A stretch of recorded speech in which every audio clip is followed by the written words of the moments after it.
हम लाते हैं top news, आपके फेवरेट टॉक शोज और अनलिमिटेड एंटरटेनमेंट सिर्फ यूट्यूब पर। अगर आपने अभी तक हमारा चैनल सब्सक्राइब नहीं किया तो अभी सब्सक्राइब करें और बेल आइकॉन को क्लिक करके हमारी लेटेस्ट वीडियोस के बारे में अपडेट जानें।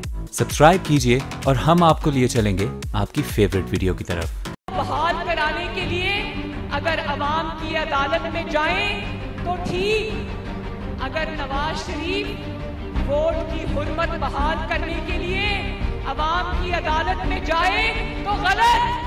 वाह, कैसा इंसाफ है भाइयों, वाह। यहाँ है डीएमजी नून, बल्कि डीएमजी रायवंड। ये रायवंड से ऑर्डर्स लेते हैं। अब आहत चीमा अपना मुंह खोलेगा तो छोटा डॉन और उसके बेटे फंस जाए। खान साहब उंगली के आसरे में तो मियां साहब अंगूठे खरीदने के चक्कर में हैं। अस्सलाम वालेकुम नाज़रीन, आप प्रोग्राम देख रहे हैं रूबरू इस्लामाबाद स्टूडियो से लाइव और मैं हूं आपका मेज़बान शौकत पराचा। मैं इसलिए मुस्कुरा रहा हूं कि हमारी सियासत में ये नई नई टर्मिनोलॉजी आ रही हैं। छोटा डॉन, बड़ा don, don bureaucrats, godfather bureaucrats, कभी इकोनॉमिक टेररिज्म की बात होती थी और आज तो डिक्टेटरशिप विद पेन की बात हो गई। जी हाँ, आज भरपूर सियासी दिन था। मरियम नवाज साहिबा, जनाब इमरान खान साहब और जनाब बिलावल भुट्टो जरदारी आज एक ही वक्त में मुल्क के 3 हिस्सों में बोल रहे थे और कॉन्टेक्स्ट पाकिस्तान की सियासत ही थी। लेकिन बहुत बड़ी स्टोरी जो पंजाब में बन रही है, अहद चीमा गिरफ्तार हुए, कॉन्सिक्वेंटली आज एक और गिरफ्तारी भी हो गई। शाहिद शफीक जो कि पैरागॉन सीईओ के भाई हैं, वो भी गिरफ्तार हो गए और सुना है कि कुछ और भी गिरफ्तारियां होने वाली हैं। ज़ाहिर है अगर अहद चीमा बोलेगा तो गिरफ्तारियां फिर होंगी, नहीं बोलेगा तो फिर पता नहीं क्या कॉन्सिक्वेंसेस होंगे। आज ये हमारे मौज़ूआत हैं। मेहमानों का मैं तारफ़ करा देता हूँ। मेरे साथ इस्लामाबाद स्टूडियो में मौजूद हैं senator Zahid Khan sahab Awami National Party, senator Shibli Faraz sahab PTI से, मुझे कराची से ज्वाइन कर रहे हैं नामवर तजज़िया निगार मज़हर अब्बास साहब। बहुत शुक्रिया मज़हर अब्बास साहब, आप दोनों का शुक्रिया रूबरू में तशरीफ़ लाने का। हम कोशिश करेंगे कमरुज़्ज़मान कायरा साहब भी हमारे साथ आ जाएँ ताकि पंजाब में वो लाहौर में हैं और पंजाब की पॉलिटिक्स के हवाले से बात करें। मज़हर अब्बास साहब, सबसे पहले आपके पास आऊँगा। शाहिद शफीक गिरफ़्तार हो गए, वो पैरागॉन सीईओ नदीम रज़ा के छोटे भाई हैं।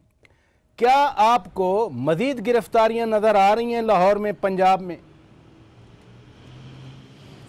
शुक्रिया शौकत जी। मुझे नज़र तो यह आ रहा है कि मेरा ख़्याल है ये सिलसिला आगे बढ़ेगा। जो सिलसिला पिछले हमने 1-1.5 साल में सिंध के अंदर देखा, अगर आपको याद हो कि सिंध के अंदर बिल्कुल इसी तरीके से एक्टिविटीज़ शुरू हुई थी।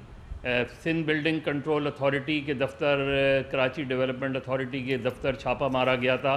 कोई 16,000 के करीब फ़ाइलें वहाँ से बाकायदा ट्रक के अंदर ले जाई गईं। उसके बाद उन फ़ाइलों का क्या हुआ ये आज तक नहीं पता चला। वो फ़ाइलें FIA के पास चली गईं, फिर सुना है कि उसके बाद नैब के पास चली गईं। ये भी सुना कि इन फ़ाइलों में चाइना कटिंग की फ़ाइल्स थीं, लेकिन उन फ़ाइल्स का हुआ क्या, उस तहकीकात का हुआ क्या, ये नहीं पता चला। फिर हमने एक दिन यकायक सुना कि फ़िशरीज़, कराची फ़िशरी सोसाइटी पे छापा मारा गया, बहुत से लोग गिरफ़्तार हुए, बहुत से लोग फ़रार हो गए। फिर हमने जो KDA के चीफ़ थे मंजूर काका, वो फ़रार हो गए।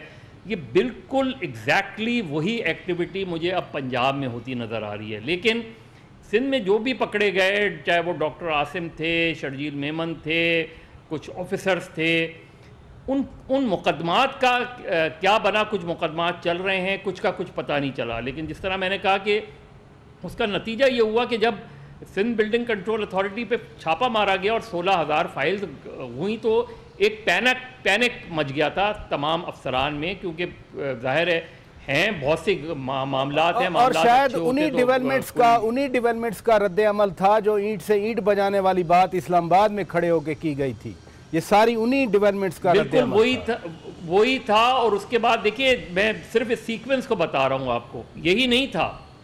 उसके बाद कोई 1 साल पहले जरदारी साहब के 3 बहुत ही करीबी साथियों को उठाया गया था। जिसके बारे में आज जरदारी साहब भी चुप रहते हैं और कोई दूसरा नहीं भी बोलता। वो तीनों जरदारी साहब के, उनमें मैनेजर शामिल था, 2 सेक्रेटरीज शामिल थे, एक को इस्लामाबाद से उठाया गया था, 2 को सिंध से उठाया गया था। उसके बाद एक दिन पता चला कि वो वापस आ गए। वापस आने के बाद आज तक ना पीपल्स पार्टी कुछ कहती है कि वो किन लोगों ने उठाए और ना कोई दूसरा। यही सिलसिला मुझे लगता है। उसमें नैब भी शामिल थी, FIA भी शामिल थी और कुछ दूसरे इदारे भी शामिल थे। यही सिलसिला मुझे लग रहा है कि ये एक्सपेंड हुआ है पंजाब के अंदर भी, और पंजाब के अंदर अब इसके ये कहाँ जाके रुकता है ये अभी हमें देखना है। लेकिन जब आप ये सारी कार्रवाइयाँ करते हैं और उसके बाद एक खामोशी आ जाती है तो फिर सवालात उठने लगते हैं कि इसके मकासद क्या वाकई कोई करप्शन के ख़िलाफ़ कैंपेन है, क्या वाकई कोई करप्शन को ख़त्म करने की बात है, क्या वाकई नैब में यकायक एकदम मुतहर्रिक नैब हो गई है, कोई बहुत ही रेवोल्यूशन आ गया है नैब के अंदर, या ये इसके मकासद कुछ और हैं। तो वो जब आप चीज़ों को अपने मंतकी अंजाम तक नहीं पहुँचाएंगे तो फिर लोगों में ये शक्कू को शुबात आएंगे कि सवालात रह जाते हैं। इधर ही रुकिएगा, सवालात फिर रह जाते हैं। जाहिद खान साहब, इमरान खान आज एक तो KPK की एग्जाम्पल दे रहे थे कि वहाँ ब्यूरोक्रेट्स को हमने कोई ज़ाती मुलाजिम नहीं बनाया, वो वज़ीरों की फेवर नहीं करते, मेरिट पे काम करते हैं। पंजाब की बात हो रही है, कंपैरिजन तो आता है, आप चूंकि KPK से हैं, लेकिन आपको पंजाब का स्पेशली आज चीमा गिरफ्तार हुआ, उसके कहने पे फिर आज शाहिद शफीक गिरफ्तार हुआ, क्या अब ये मामला चीफ मिनिस्टर तक जाएगा? आज इमरान खान फवाद हसन फवाद की बात कर रहे थे, principal to secretary to prime minister हैं, ये किधर जाएगा? देखिए भाई साहब, एक तो सबसे बड़ी बात है कि ये ब्यूरोक्रेसी किसी सूबे की नहीं होती है। अभी आप कुछ अर्सा पहले आपका चीफ जो सेक्रेटरी था हमारे खैबर पख्तूनख्वा, वो तो पंजाब से था, पिंडी से वो ताल्लुक़ रखता था। अभी जो लगा दिया गया तो बहुत जूनियर है, या जो IG लगाया दिया तो बहुत जूनियर है। मैं किसी ब्यूरोक्रेसी की बात नहीं करूँगा। देखिए, मैं सिर्फ इतनी बात करता हूँ कि जो भी करप्शन जिसने भी किया है, चाहे खैबर पख्तूनख्वा में है, चाहे सिंध में है, चाहे पंजाब में है, लेकिन अगर आप पिक एंड चूज़ करेंगे तो उंगलियां फिर वहाँ उठेगी। और इस तरीके से जब वो कह रहे हैं ना, ये बिल्कुल मज़हर अब्बास साहब ने जो बात की थी, जो क्वेटा में एक हला गुला हुआ था, 42 बिलियन रुपए का गए, पकड़े गए, ये हो गया, 64 करोड़ तो घर से निकले थे। तो अभी उसका क्या हुआ? उस केस का कोई पता चला? वो पैसे रिकवर हुए कि नहीं हुए? इस तरह सिंध में जो हुआ, डॉक्टर आसिम को रखा, उसकी तस्वीरें भी आ गई, इंटरव्यू भी आ गई, उसके अंदर दिखाया, उसका क्या हुआ? तो ये नेब का इदारा जब से बना है तो ये इस्तेमाल किया गया है। कुछ नहीं करना चाहिए। नहीं, मैं नहीं कहता हूँ, रेगुलरिटीज तो निकलती हैं। सुन लेना जी, मैं तो यही कहता हूँ कि नेब हकीकत में नेब बने और वो किसी के लिए इस्तेमाल ना हो, और क्रॉस द बोर्ड इस मुल्क में करप्शन है। जब नैब एक्टिव होगा तो फिर कहेंगे ना, तो जिनके खिलाफ एक्शन होगा वो तो कहेंगे कि हमें विक्टिमाइज किया जा रहा है। एक जगह पे अगर आप फोकस करेंगे तो उंगलियां उठेगी, एक जगह पे फोकस न करे। क्रॉस द बोर्ड क्या पाकिस्तान में कहीं करप्शन नहीं हो रही, हर जगह हो रही है। आप हाथ डालें, लेकिन जिस तरीके पर शरब ने नेब को बनाया था, अभी वो उसी पैटर्न पे चल रहे, अभी उसे इधर उधर नहीं जा रहा। आप ये कह रहे हैं कि किसी को छोड़ा जा रहा है, किसी को पकड़ा जा रहा है। मैं ये कहना चाहता हूं कि नेब के अंदर खुद भी बहुत बड़ा करप्शन है, उसका भी तो इजाला करें ना भाई। क्या करे उसमें फरिश्ते बैठे हुए, इधर ही रुके। शिबली फराज साहब, फवाद हसन फवाद का नाम लिया आज इमरान खान ने, आफ्ताब सुल्तान का नाम लिया उन्होंने, ये भी तो इदारों को रिप्रेजेंट करते हैं। जब आप ये कह दें कि जी वो ब्यूरोक्रेसी के गॉड फादर हैं, ये भी तो ज्यादती होती है। इदारों का जैसे भी है, इदारों का एहतराम तो सब पे लाजिम है ना। फिर वो सिर्फ नवाज शरीफ पे, मरियम नवाज पे, तलाल चौधरी पे, दनियाल चौधरी का तो ही ठेका नहीं है ना एहतराम करना। पहली बात तो अगर आप ये कहना चाह रहे हैं कि फवाद हसन फवाद किसी इदारे का नाम है, तो मैं इंतहाई माजरत के साथ आपसे मैं एग्री नहीं करूंगा। नहीं, ब्यूरोक्रेसी तो इदारा तो ना हुआ ना। देखिए, इंडिविजुअल नहीं, आप समझते हैं कि ये फवाद हसन फवाद इदारा है? मैं आपसे सवाल पूछ लेता हूं। ब्यूरोक्रेसी की नुमाइंदगी तो कर रहे हैं, नुमाइंदगी हर चीज, कोई ना कोई किसी चीज की नुमाइंदगी कर रहा है। मैं पार्टी की नुमाइंदगी कर रहा हूं, ये अपनी पार्टी की कर रहे हैं, आप अपने मीडिया चैनल की नुमाइंदगी कर रहे हैं। अगर मैं कहूं कि जी अपना पराचा साहब जो है तो वो गलत कर रहे हैं, तो इसका मतलब है कि मैं आप पूरे इदारे का वो हो गया। देखिए, बात ऐसी नहीं है। बात यह है कि इसमें कोई शक नहीं है। मैं मज़हर अब्बास साहब से भी एग्री करता हूं, और जो सेनेटर साहब ने कहा इनसे भी मैं एग्री करता हूं कि देखिए, पहली बात तो ये है कि ये अक्रॉस द बोर्ड होना चाहिए। नंबर 2 ये है कि इसको मंतकी अंजाम तक पहुंचना चाहिए, बिकॉज हमने जितने भी स्कैंडल्स बड़े बड़े सुने हैं सारी हमने वो देखी है, हेडलाइंस, ब्रेकिंग न्यूज, ये हुआ वो हुआ, और एंड में सिफर होता है। हमें तो ये चाहिए कि हमें कौम को ये बताया जाए, चाहे वो नैब हो या कोई भी इदारा हो, कि जी ये जो हमने कार्रवाई की है इसमें ये रिकवरी हमने की है और कौमी खजाने में हमने ये पैसे वापस लाए। ठीक है जी, चल जाती हैं चीजें और आखिर में वो डूब जाती हैं एक उसमें। तो या तो ये है कि अगर ये अब लाहौर में अब मैं लाहौर के आता हूं, जी हाँ, देखिए अब लाहौर का जो सिलसिला है वो बहुत ही ज्यादा सीरियस है। किस वजह से सीरियस है? एक तो ये है कि असल ये चीमा जो भी इसका नाम है, अहद चीमा जो है, ये कोई सीनियर, इतना सीनियर वो ऑफिसर है नहीं, ये कोई 18 19 20 ग्रेड का आदमी है। बात ये है कि जिस तरह के रिएक्शन हुकूमत की तरफ से है, पंजाब हुकूमत की तरफ से आया है, वो ज्यादा खतरनाक है। इसलिए कि आप मैसेज ये देना चाह रहे हैं एक इदारे को जिसको मैं कहूंगा नैब, ये नहीं कि जावेद इकबाल जिस तरह के आप कह रहे थे, नैब का जिस तरह से उन्होंने वो किया है, पूरी नैब एक इदारा है बिल्कुल, लेकिन उस तरह से जिस तरह की उन्होंने शय दी है बाकी ब्यूरोक्रेट्स को कि उन्होंने ताले, उनकी जरूरत क्या हो सकती है कि वो ताले लगाते हैं? वो सरकार के मुलाजिम है, वो किसी के मुलाजिम नहीं है। ब्यूरोक्रेट्स तो आपको खुदा बनाया हुआ है, आपको मालूम है? नहीं है, ये तो मुल्क का मालिक है, नहीं है, कागजात में नहीं है, आइन में नहीं है, कानून में नहीं है, लेकिन हुक्मरान तो यही है। लेकिन मैं साथ में ये भी कहूंगा अच्छे ब्यूरोक्रेट्स भी हैं, काबिल ब्यूरोक्रेट्स भी हैं, ईमानदार ब्यूरोक्रेट्स भी हैं, लेकिन जो पंजाब में हो रहा है जिसमें कि उन्होंने वफादारी को बनाया हुआ है, गिरफ्तारियां नजर आती हैं जी, बिल्कुल नजर आएंगी। इसलिए कि अगर ये हुकूमत जिस तरह की ये प्रेशर डाल रही है, देखिए इनका क्या, आपने मरियम नवाज को सुना, वो उनका एक तरीका वो हुआ है कि इदारों पे प्रेशर डालो। उन्होंने एक नैरेटिव ऐसा डेवलप किया हुआ है जिसमें कि वो कह रहे हैं कि जी हम चोरी करें ये वो उसको, और अगर हमें पकड़ा जाए तो हम कहेंगे कि जी वोट के मादरत के साथ खान साहब ने खुद कहा था कि फैसला कमजोर दिया जजों नहीं मेरा। अच्छा, इसमें देखें अगर आपकी बात का से मैं अंदाजा ये लगाऊं कि इस मुल्क में सियासतदान भी ईमानदार है, ब्यूरोक्रेट भी ईमानदार है, फौजी भी ईमानदार है, जज भी ईमानदार है, जर्नलिस्ट भी ईमानदार है, सबको ईमानदार है। इस मुल्क में फिर आके फरिश्ते कब करप्शन कर रहे हैं? मैं तो आपके सामने यही सवाल, कोई तो करप्शन कर रहा है ना, आपके सामने यही सवाल रख रहा हूं। प्रॉब्लम यही है कि देखें इस मुल्क में, हमारे मुल्क में ऐसा निज़ाम बना दिया गया है जिसमें कि इन्होंने वफादारी को पहले तरजीह दी है, जिसकी वजह से जितने कॉम्पिटेंट ब्यूरोक्रेट्स हैं, जितने वो हैं, अगर वो वफादार नहीं है, वफादार आप होंगे तो फिर आप मेरिट पे काम फैसले कर ही नहीं सकते हैं।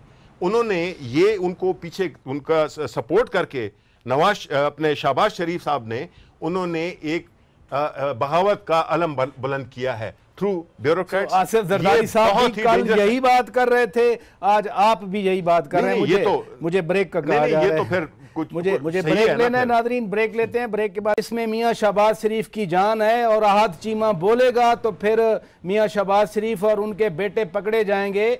आप क्या कहते हैं? आप तो लाहौर वस्ती पंजाब के प्रेसिडेंट हैं पीपल्स पार्टी के। देखिए पराठा साहब,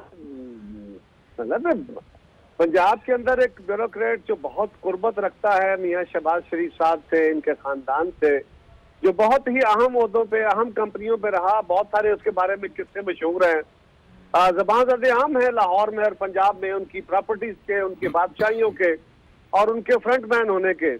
लेकिन ये क्या यार, ये तरीकाकार है कि मतलब नैब जो है ये छोटे सूबों के बंदों को भी इसी तरह पकड़ ले, ये सिद्दी पठान भी इसी तरह पकड़े जाएं, और उन्हीं की तरह एक हमारा ब्यूरोक्रेट पंजाबी भी पकड़ लिया आपने। आपको समझ नहीं आ रही यार, हम हाकिम लोग हैं, ये तो बड़ी ज्यादती हो गई पंजाब के साथ जी। आपने क्या कैसे कर ली?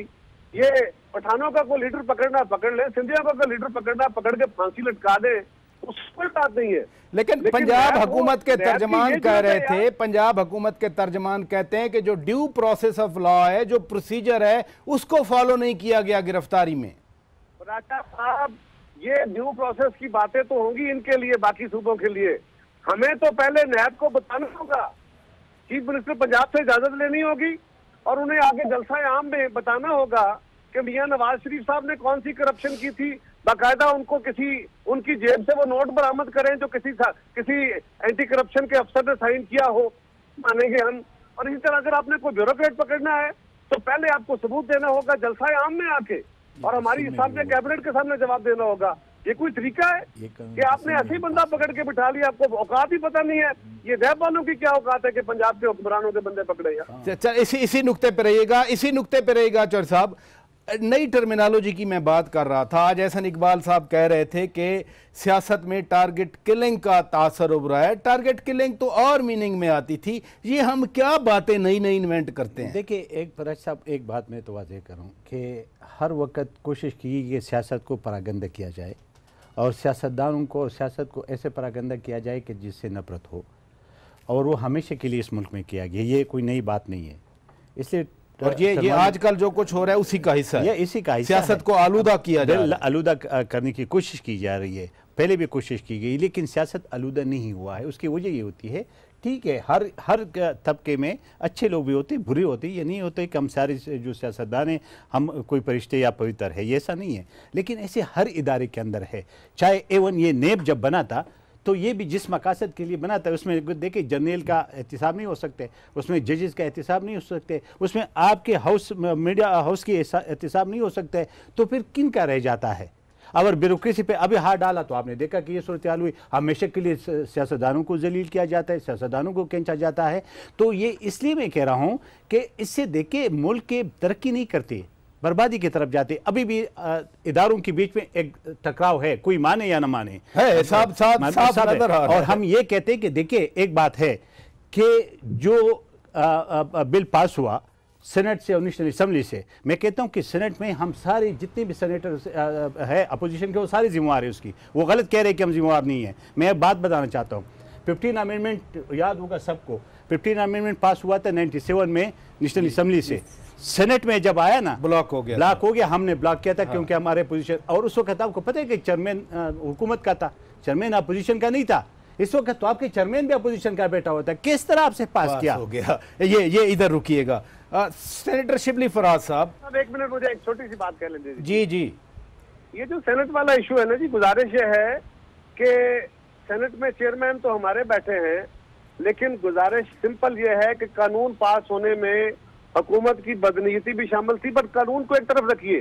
जाहिद खान साहब, आपको याद है 18वीं तरमीम में आप सेनेटर थे उस वक्त। 18वीं तरमीम के बाद 18वीं तरमीम को सुप्रीम कोर्ट में चैलेंज करवाया गया, और फिर आपने और हम सब ने मिलके हम सब ने, आपने, मैंने, हम सब ने मिलके 19वीं तरमीम पास की थी। बाज़ औक़ात वो काम भी करने पड़ते हैं, ये बात अपनी जगह। हमने मुखालिफत की थी, कमेटी के अंदर। अभी भी मैं वोट दिया था क्या? नहीं वोट दिया था, मैं इसे ये मैं इनकार नहीं कर रहा। चलो वो तो नहीं, वो तो सुप्रीम कोर्ट ने भेज दिया था ना, वो तो सुप्रीम कोर्ट ने भेज दिया था, ठीक है, हम मजबूर थे, लेकिन यहाँ पे तो नवाज शरीफ से फिर मजबूर थे। नहीं, मैं छोटी सी बात कर रहा हूँ। अर्ज ये है, मैं छोटी सी बात कर लूँ। अर्ज ये है कि इस वक्त पंजाब के अंदर बाकायदा पहले मियां नवाज शरीफ और उनकी बेटी और उनकी जमात पे दोनों मेन जो हमारे इदारे हैं उनके खिलाफ अपना महाजनाई खोली है। और अब पंजाब की हुकूमत ने बाकायदा फेडरल ब्यूरोक्रेसी को जो पंजाब के अंदर इंस्टॉल्ड है उनको इंस्टॉल दिलवाया है, उनको बिल्कुल अपने टूल के तौर पे इस्तेमाल किया है, और वो हड़तालों पे बैठ गए हैं। इधर ही रुकिए, मुझे शार्प ब्रेक लेना है। ब्रेक से पहले मैं सेनेटर साहब आप पे सवाल छोड़ रहा हूं। बुनियादी बात जो मदर अब्बास साहब ने कही थी, 462 अरब का एक कहा गया जो सिंध में गिरफ्तारियां हुई, फिर तौकीर सादिक का 82 अरब का कहा गया। आप पे मैंने एक सवाल छोड़ा था, बहुत बार हमें बताया गया कि मुआशी दहशतगर्दी हो रही है, इकोनॉमिक टेररिज्म हो रहा है। 462 अरब रुपए का रेफरेंस था। डॉक्टर आसिम अंदर भी रहे, और जो तलखियां मियां नवाज शरीफ और आसिफ अली जरदारी में हुई उनकी बुनियादी वजूहात भी यही थी। अजान अली थी, आसिम हुसैन थे, उसके बाद तौकीर सादिक एक कैरेक्टर था, 82 अरब की थी। लेकिन इसी अदलिया ने जमानतें दी ना, आप भी तो अदलिया की तारीफ करते हैं। फिर आसिम हुसैन सही था या गलत था, फिर डॉक्टर तौकीर सादिक सही था या गलत था। देखें, बदकिस्मती सी जिस तरह कहा जाता है कि ये इस तरह के केसेस जिनका कि आपने जिक्र किया, और इनको अदालत से बहुत भी सारे केसेस और नैब से भी, अब हुदैबिया का जो केस था वो इसी तरह ही था ना। बात ये है कि जब आपके इदारों में उनके लोग बिठाए हुए मिलेंगे जो कि इतने लेवल की बड़ी जो करप्शन करते हैं ना, तो वो लोगों को खरीदना उनके लिए, वो पैसे बनाते इसीलिए कि वो लोगों को खरीदें। उन्होंने अगर प्रोसिक्यूशन गलत की है तो इसमें जजेस पे हमेशा ये होता है इस मुल्क ये में। कहते हैं नैब विक्टिमाइज करता है, आप नहीं, कहते हैं फेवर देता है। नहीं, बिल्कुल जिसको देना होता है, जिसको देना होता है। देखिए ना, अगर आप जितने भी वो बलूचिस्तान में पकड़ा था उसका क्या हुआ, ये नहीं, बात ये है कि ये जाहिर ये होता है कि ये जो इदारा है या इसके थ्रू ऐसे लोगों को ये मैनिपुलेशन के लिए इस्तेमाल होता है। हम तो ये कहते हैं कि जो लोग पकड़े गए हैं उनको सरेआम उनका ट्रायल होना चाहिए। तो क्या अहाद चीमा भी मैनिपुलेशन के लिए पकड़ा गया? आप खुद कह रहे हैं कि मैनिपुलेशन के लिए ये इदारा इस्तेमाल होता है। देखें, बाज़ औक़ात कॉन्फ्लिक्टिंग इंटरेस्ट होती हैं, मुतज़ाद मफादात होते हैं, उसमें कोई आ जाते हैं, इसी के तहत बने थे ना। देखे ना, उसमें बात यह है कि ये चीज नहीं है। इसमें जो सबसे बात है, हम सब्जेक्ट आगे हो गया है, बात ये है कि इसमें तो बहुत आगे जाएगा। नहीं जाए तो बहुत अच्छी बात है, हमारी तो पार्टी की जद्दोजहद ही यही है। हमने तो हमेशा इसी को किया है। हमने कहा आप खैबर पख्तूनख्वा में है, जिसको आपने पकड़ना है पकड़े। हम ये नहीं कहेंगे। इस मुल्क में प्रॉब्लम ये है, जिसको पकड़ो वो कहता है मेरे साथ सियासी विक्टिमाइजेशन हो रही है, चाहे वो आसिम हो या जो भी हो। ज़ियाउल्लाह अफरीदी की जमानत पे आ गया। देखें, मैं आपको बता दूं, भाई पकड़ा है हमने, हमारा मिनिस्टर था ना, हमने कोई उसमें ये किया कि जी ये ज्यादती कर आप ही की बात कर रहा हूं ना। नहीं, मैं ये कह रहा हूं कि देखें, इस वक्त जो सबसे खतरनाक बात है कि जब एक सूबे का चीफ एग्जीक्यूटिव, जो पाकिस्तान का सबसे बड़ा सूबा है, उसका चीफ एग्जीक्यूटिव ब्यूरोक्रेसी के पीछे खड़ा हो जाए और उसे कहे कि करो हड़ताल, ये कहां का तरीका है? ये पाकिस्तान को किधर मतलब है कि पाकिस्तान ने इनको इज्जत दी है, इनको दौलत दी है, ये क्यों पाकिस्तान के दुश्मन बने हुए हैं? ये तो एक बहुत ही खतरनाक सिचुएशन है, जिसमें कि परवेज खटक खड़ा हो जाए पीछे ब्यूरोक्रेसी के कि जी इसमें किसी को नहीं पकड़ोगे। ये या आपके जो सिंध के वो हैं, वैसे सूबाई एहतसाब कमीशन पे भी तो बड़ी शिकायत आती रही ना। देखें, ये ज़ियाउल्लाह अफरीदी तो इस वजह से मिनिस्ट्री से निकला, वो किसके बारे में बात कर रहा था? हमने ये तो नहीं कहा ना कि नैब को भी खैबर पख्तूनख्वा से निकालें आप। खैबर पख्तूनख्वा में नैब को बिल्कुल खुली इजाजत है, वो जिसको चाहे पकड़ ले, जिसको चाहे पकड़ ले। हमें कोई वो नहीं है। इसी नुक्ते पर मदर अब्बास साहब नई नई टर्मिनोलॉजी, आपने अपना नैब कमीशन ही खत्म कर दिया है, उसका चेयरमैन नहीं, हमने आपकी तरह सिंध से नैब को निकालने की कोशिश तो नहीं की ना कि आप कहें कि मैं तो कह रहा हूं आपने खत्म कर दिया। थोड़ा सा तेज जाओ, पंजाब से भी मोड़ेंगे ना खैबर पख्तूनख्वा की तरफ। मदर अब्बास साहब, मैं आपकी तरफ आऊंगा, मैं मदर अब्बास साहब की तरफ आऊंगा। नई पॉलिटिकल टर्मिनोलॉजीज की मैं बात कर रहा हूं। आज वजीर दाखिला कह रहे थे कि सियासी इस्तेकाम पर सर्जिकल स्ट्राइक्स की जा रही है, और अगर बलूचिस्तान असेंबली के वाकयात को देखा जाए और या फिर सेनेट के नून लीग के उम्मीदवारों को आजाद कर देने की बात की जाए तो बात फिर ठीक लगती है आपको? इसमें एक और टर्म यूज कर लें, फेक एनकाउंटर्स। मेरा ख्याल है वो भी शुरू हो जाए तो उसमें कोई हर्ज नहीं है। देखिए क्यों सवाल उठता है, अभी कायरा साहब भी जो बात कह रहे थे, देखिए सिंध में एक एक्टिविटी नज़र आती है और उसके बाद यकायक एक्टिविटी रुक जाती है। आपने अभी ये कहा कि फिर क्या किसी के खिलाफ एक्शन नहीं लें? बिल्कुल एक्शन लें। सवाल ये थे, ले तो एक्शन। मुझे बताएं 2011 में यूसुफ रज़ा गिलानी साहब को तौहीन अदालत में इसलिए बाहर कर दिया गया कि उन्होंने स्विस गवर्नमेंट को लेटर नहीं, स्विस अथॉरिटीज़ को लेटर नहीं लिखा, वो नहीं लिखा, उनको फारिग कर दिया। उसके बाद उस लेटर का क्या बना? उसके बाद किसी और वजीर आजम से ये कहा गया कि आपने क्यों नहीं लिखा? राजा परवेज अशरफ ने भेजा था ना लेटर, वही कंटेंशन लिखी। मुझे याद है कि हमारे आइन का आर्टिकल 248 सिटिंग प्रेसिडेंट को एग्जेम्पशन देता है। ये राजा परवेज अशरफ ने किया था वो लेटर, याद रखिए।